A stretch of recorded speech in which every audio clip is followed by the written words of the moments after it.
Hello student, आज भी हमने क्वेश्चन जो लिया है वो बैंक रिकॉन्सिलिएशन स्टेटमेंट से ही लिए हैं, लेकिन हमने लिया है overdraft balance as per passbook लिया। इससे पहले जो सवाल हमने लिया था वो बैलेंस पर कैशबुक का लिया था, बैलेंस पर पासबुक का लिया था, ओवरड्राफ्ट एज पर कैशबुक का लिया था। आज जो सवाल लिया है overdraft balance as per passbook, इसका कंसेप्ट क्या है, इसको कैसे सॉल्व करेंगे, है ना, वो हम लोग क्वेश्चन लिए। फॉर्मेट तो आपका सेम ही रहेगा।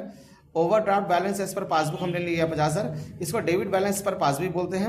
हमने पॉइंट लिया check issued but not presented for payment, जो बता चुके वही है। Cheque deposited but not collected ₹2,000 है, ये है। और इंटरेस्ट ऑन ओवरड्राफ्ट कितना रुपीज़ है, ₹1,000 है। ठीक है, तो सबसे पहले हम लोग लिखेंगे overdraft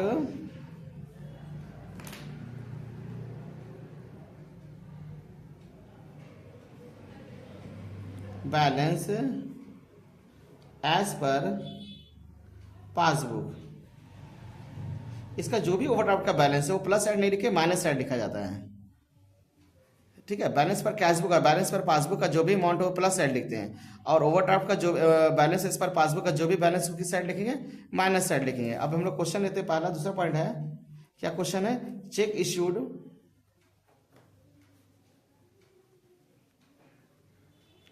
but not presented for payment. हम किसी को चेक पहले ही बता चुके हैं कि हम किसी को चेक इश्यू किए 5,000 रुपये की, लेकिन मेरे अकाउंट से पैसा नहीं निकाला। तो मेरे अकाउंट से पैसा नहीं निकाला तो मेरा बैलेंस एज इट इज रह गया, है ना। तो ये हमारा उस तारीख तक तो फायदा हो गया। ठीक है, चेक इश्यू किया, मेरे अकाउंट से पैसा नहीं निकाला उस तारीख तक, तो हमारा क्या हो गया, फायदा हो गया। तो फायदा तो क्या करेंगे, इसको हम लोग लेफ्ट साइड दिखाएंगे। इसको क्रॉस पासबुक का नहीं हमें फॉलो करना है, खाली बस इसका जो अमाउंट होता है ना ओवरड्राफ्ट बैलेंस पर पासबुक का, इसका अमाउंट माइनस साइड लिखते हैं। तो ये हमारा क्या हो गया, फायदा हो गया, क्योंकि मेरे अकाउंट से पैसा निकालना फायदा है। तो क्या करेंगे, इसको लेफ्ट साइड दिखाएंगे। पासबुक का नियम भी फॉलो करना है, जो बैलेंस पर पासबुक का जो नियम था वही नियम फॉलो करना है। बस इतना ही अंतर है कि overdraft balance per passbook amount को माइनस साइड लिखते हैं। फिर तीसरा पॉइंट हमारा है cheque deposited but not collected. Cheque जमा किए, जमा नहीं हो तो नुकसान है। हमारे कोई चेक था, हम जमा किए लेकिन मेरे अकाउंट में पैसा नहीं आया, तो फायदा हो गया, नहीं सॉरी ये नुकसान हो गया। तो हमको कहाँ दिखाएंगे, इसको प्लस साइड दिखाएंगे, क्योंकि हमारा चेक में अकाउंट में पैसा नहीं आया। तो नुकसान है तो क्या करें, इसको ऐड साइड दिखाएंगे। नेक्स्ट क्वेश्चन है इंटरेस्ट ऑन ओवरड्राफ्ट। बैंक क्या कर रही है, हम जो बैंक से पैसे ज़्यादा निकाले और ओवरड्राउन हो गया, ओवरड्राफ्ट है, उससे अगेंस्ट बैंक हमसे कितना इंटरेस्ट चार्ज कर रही है, 1,000। तो ये हमारा क्या हो गया, नुकसान हो गया। तो क्या लिखेंगे, नुकसान है तो कहाँ दिखाएंगे, ऐड साइड दिखाएंगे। इंटरेस्ट ऑन ओवरड्राफ्ट कितना है, नुकसान है, एक साइड दिखाएंगे। इसको याद रखिएगा, फायदा अगर लग रहा है हमको तो ऐड साइड दिखाना है, और अगर हमको नुकसान लग रहा है तो उसको कहाँ दिखाएंगे, फायदा है तो कहाँ दिखाएंगे, इसको लेफ्ट साइड दिखाएंगे।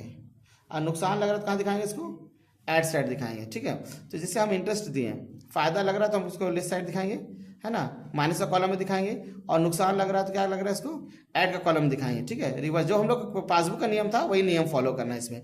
खाली इतना ही अंतर है कि overdraft balance per passbook amount किस साइड लिखते हैं, माइनस साइड लिखते हैं। तो बैंक हमसे क्या कर रही है, जो हम ओवरड्रॉन पैसा कर लिए हैं बैंक से, उसके अगेंस्ट बैंक हमसे कितना इंटरेस्ट चार्ज कर रही है, 1,000 रुपये। तो ये तो हमारा नुकसान है, तो कहाँ दिखाएंगे, इसको प्लस साइड दिखाएंगे। फिर बैलेंस करने का तरीका वही है, इसको हम लोग लिखते हैं